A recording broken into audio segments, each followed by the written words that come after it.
You see, Vivo really knows how to shake things up. The X300s comes with a telephoto lens, and it even has the same imaging capabilities as the X300 Ultra. Although it hasn't been officially released yet, we've already gotten our hands on the X300s photographer's kit ahead of time.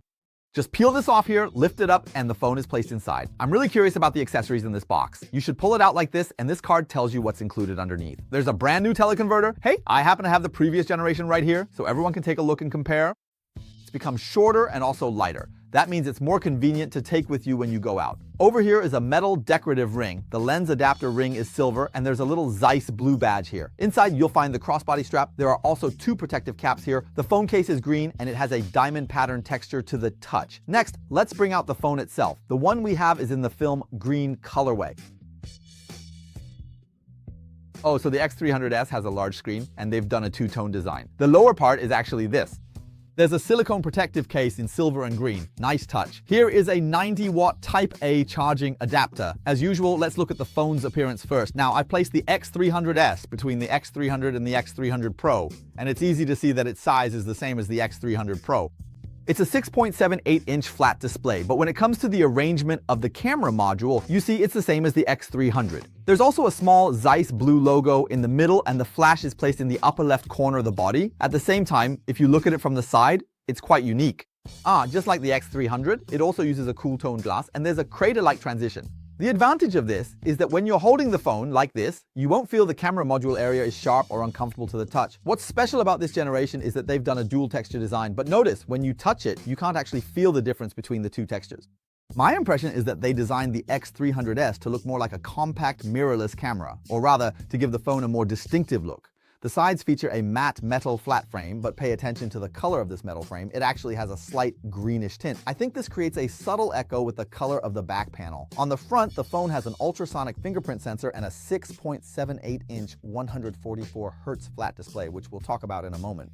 As for the X300s, I believe most of the content you've come across is focused on evaluating its imaging capabilities, because it also features a telephoto lens, what's often called a muscle-building lens, with very powerful zoom capabilities. At the same time, it comes with a variety of features found in the X300 Ultra, such as different imaging styles.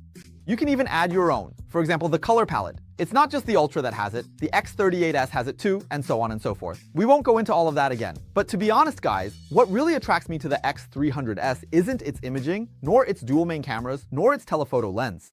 So what is it? First, as we just mentioned, this flat BOE Q10 Plus display. First of all, I think its polarization control is quite good. Also, this screen, I think the viewing angle is already extremely impressive. Take a look at this viewing angle, everyone. And I think the white balance is actually tuned really well. There's no reddish tint, nor does the screen look greenish or harsh at extreme angles. It's truly an outstanding display in terms of visual experience. Of course, as a manufacturer, there's really nothing you can fault them for here, right? Second point, take a look at this phone's specs. It's equipped with the Dimensity 9500 and, if I remember correctly, a 7100 milliamp hour battery. If I'm not mistaken, among Vivo's flagship models, this is currently the largest battery, and even with such a big battery, the overall thickness of the device is still kept at just 8 millimeters, so they've tried to maintain a relatively good feel in the hand. Third point, we have to mention the symmetrical dual speakers. Everyone, take a look.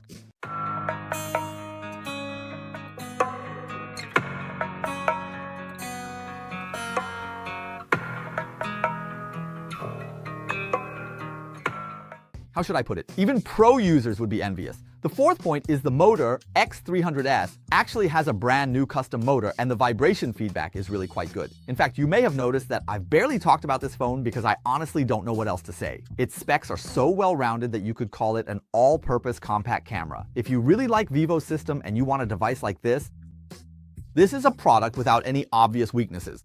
So the X300s might really be a good choice, but for now I can't recommend it because I honestly have no idea how they're going to price it. So everyone just wait for the launch event and then take another look at this product, okay? Bye-bye.